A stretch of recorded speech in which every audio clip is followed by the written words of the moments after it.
먼저 천사가 나타나서 예언을 합니다.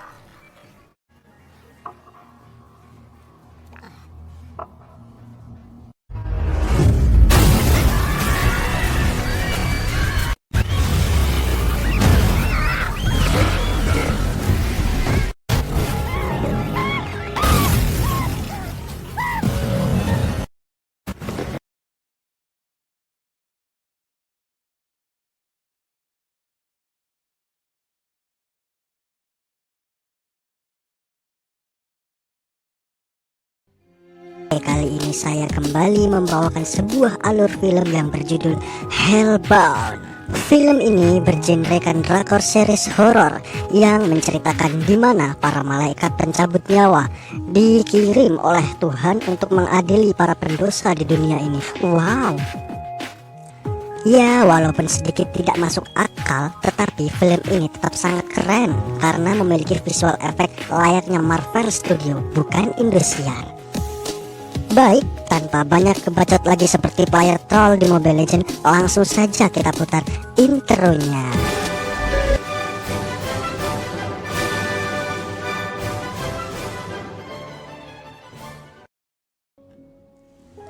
Film ini dimulai pada latar kota Seoul dan kita diperlihatkan ada banyak anak muda yang sedang santai di sebuah kafe sembari menonton video dari pria bernama Jung. Yang mana Jung ini adalah seorang ketua pimpinan organisasi religius bernama Kebenaran Baru. Di dalam video, Jung menjelaskan bahwa akan ada malaikat yang muncul dan memberitahu si penerima kapan ia akan mati dan dipastikan masuk neraka. Lalu, saat waktu kematian itu tiba, akan muncul 3 penjaga neraka yang langsung membunuh si penerima titah tersebut.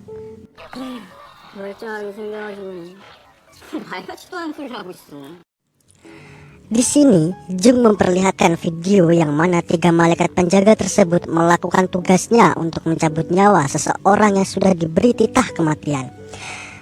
Di tempat yang sama, ada seorang pria yang memperhatikan HP-nya sambil merasa was-was terhadap sekitarnya itu. Setelah waktu menunjukkan pukul jam 1:20, tiba-tiba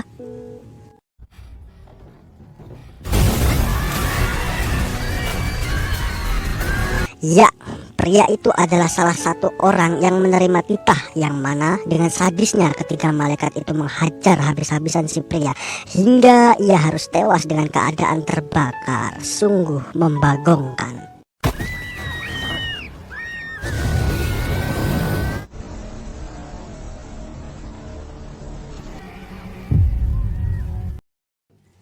Scene beralih ke seseorang detektif yang bernama Jin, yang mana ia sedang mengikuti rapat komite kepolisian dalam mengungkap kasus kematian pria tadi.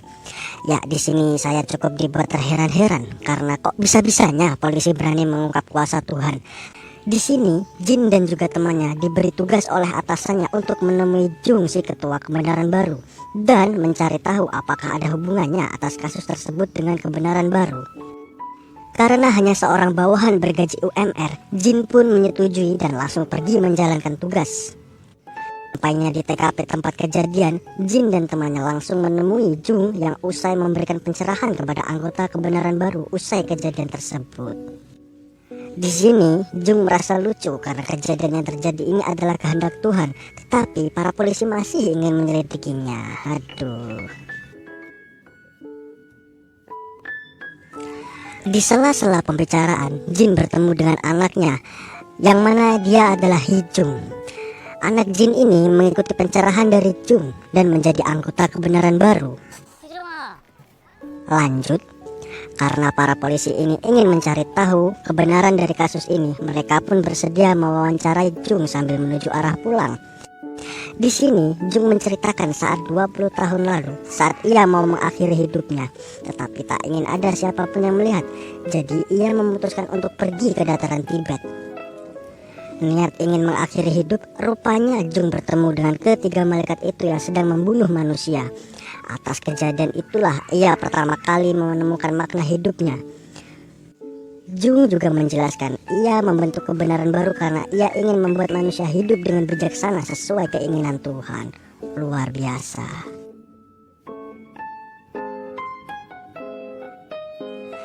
Jin yang mendengar semua itu tertawa, yang mana Jung langsung menyela dengan mengungkit masa lalu kelam Jin saat istrinya dibunuh dan si pembunuh tidak sepenuhnya diadili karena hanya dihukum penjara dan bahkan bisa bebas. Ya seperti itulah hukum dari buatan manusia ya. Ya saya tidak bisa berkata apa-apa lagi ya, kalian bisa merasakannya sendiri. Karena celaan dari Jung itu pun detektif Jin terdiam karena apa yang Jung ucapkan itu benar adanya. Scene beralih lagi ke seorang penjual makanan yang bernama Park. Ia akan pulang lebih awal dikarenakan dagangannya yang sepi. Sesampainya Park di rumah, ia dikejutkan oleh kedua anaknya yang menyambut dan merayakan ulang tahun sang ibu. Si anak laki-laki pun mengabadikan momen tersebut dengan merekam video pada hari itu. Di tengah-tengah kebahagiaan itu, Park dan anak-anaknya dikejutkan dengan datangnya titah Tuhan yang mengabarkan bahwa Park akan mati dalam 5 hari lagi pada pukul 15.00 atau sama dengan jam 3 sore. Wow, kalau akan harinya detektif Jin mendapatkan kasus baru, yang mana itu adalah kasus penganiayaan seorang pengacara yang dipukuli oleh anggota Arrowhead. Dan gilanya, penganiayaan itu direkam dan disebarkan hingga viral ke seluruh kota Seoul. Beralih ke seorang pengacara wanita yang akan melakukan wawancara kepada Park, si penerima titah Tuhan tersebut. Park memberikan bukti video penerimaan titahnya dan ia juga menjelaskan bahwa sudah berkonsultasi kepada Jung.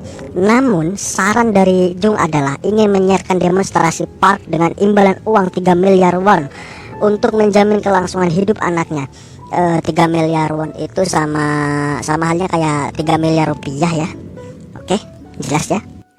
Setelah pembahasan yang begitu panjang, Hye Jin si pengacara wanita itu pun menyuruh ibu Park menyetujuinya karena niat mereka ingin mempermalukan kebenaran baru apabila ketiga malaikat itu tidak muncul. Scene beralih ke esok hari, di mana hari itu adalah kesepakatan transaksi antara Jung dan ibu Park. Transaksi itu pun dihadiri oleh orang-orang penting seperti pengacara Hye Jin dan pengacara Jin. Setelah transaksi usai terjadi sedikit perdebatan karena Jung ingin mencari tahu kesalahan ibu Park. Jung juga berspekulasi bahwa ibu Park adalah wanita yang hamil di luar nikah karena di rumah itu tak ada foto ayahnya atau suaminya dia. Kita pindah ke seorang streamer yang sedang membahas tentang titah Tuhan. Ada seorang user yang mana itu adalah teman Jin. Ia membeberkan identitas ibu Park yang akan masuk neraka selanjutnya. Akibat ulahnya tersebut, ibu Park pun menjadi viral dan banyak dibicarakan oleh seluruh orang di kota Seoul. Lanjut, beralih ke Jin. Ia bingung karena anaknya tak ada di rumah. Dan saat Jin menelpon Hye Jung, ia berbohong karena beralasan menginap di rumah temannya yang padahal ia sedang bersama Jin. Wah, kalau si Hye Jung ini beragama Islam, dia pasti ngerti lah tentang dosa. Oke, lanjut. Usai ditelepon Jin, Hye Jung pun menceritakan semua kisah kelam masa lalu di saat ibunya dibunuh. Hye Jung yang sedih dan merasa bersalah itu pun langsung ditenangkan oleh Jung dengan cara dipeluk. Tidak diapa-apakan ya, hanya dipeluk. Beralih ke detektif Jin yang kaget karena melihat ibu Park beserta anaknya yang viral di dunia maya. Ia pun segera melapor ke pengacara Hye Jin dan kemudian pengacara Hye Jin membawa kedua anak ibu Park untuk diamankan. Pengacara Hye Jin berniat memindahkan anak-anak ibu Park ke Kanada untuk menghindari keanarkisan Arrowhead. Mereka pun bergegas ke bandara dan mengurus segala administrasinya termasuk membeli tiket tanpa melalui calo. Scene berpindah ke Jung dan Hye Jung yang memata-matai dan mengikuti si pembunuh istri Jin. Di sana, Hye Jung menyetrum si pembunuh dengan stun gun dan membawanya ke tempat yang tidak diketahui. Jung yang tak suka pendosa yang bebas pun langsung mengeksekusinya dengan cara dimasukkan ke bong pembakaran dan pembunuh itu pun dibakar hidup-hidup.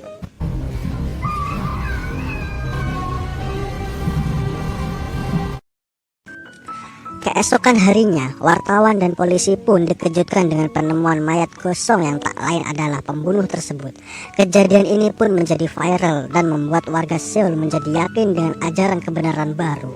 Lanjut, kita berpindah ke hari demonstrasi Ibu Park, yang mana acara itu banyak sekali dihadiri oleh orang-orang dan tamu VIP dari Kebenaran Baru yang berupa orang-orang kaya. Singkat cerita, Ibu Park pun dipersilahkan duduk dan dalam hitungan mundur demonstrasi pun dimulai.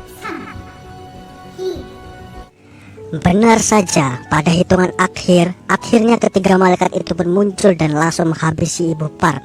Jin yang melihat itu pun berusaha membantu, namun apalah daya jin yang tak seperti Saitama. Siksaan demi siksaan pun diberikan kepada Ibu Park sampai akhirnya ia dibakar sampai gosong kering tak tersisa bagaikan abu yang dilahap oleh cinta.